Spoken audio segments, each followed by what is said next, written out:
बनवण्यासाठी लागणारे साहित्य: मोहरी, मिरेपूड, मीठ, ओली हळद, गाजर, लिंबू, कोथिंबीर, अद्रक, पुदिना, आवळा, बीट, काकडी. एक काचेची बरणी.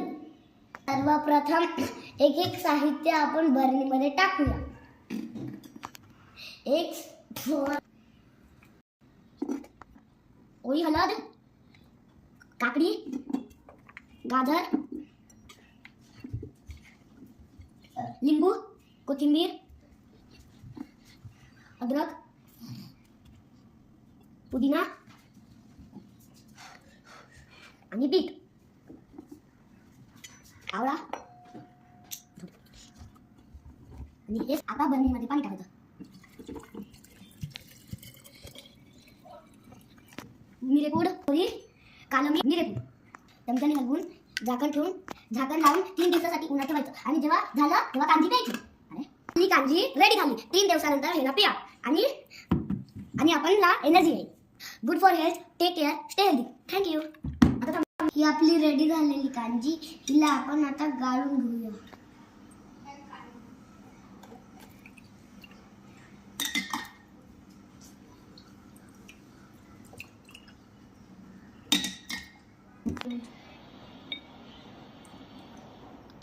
आता आपली कांजी रेडी झाली. आता आपण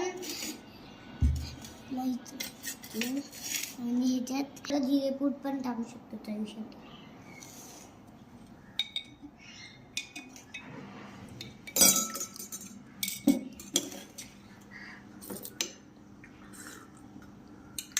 यम्मी. आपला प्रोबायोटिक ज्यूस झाला आहे. आपण हेल्दी बनतो आणि मस्त रहा, स्वस्थ रहा, डेली पिहा. थँक्यू.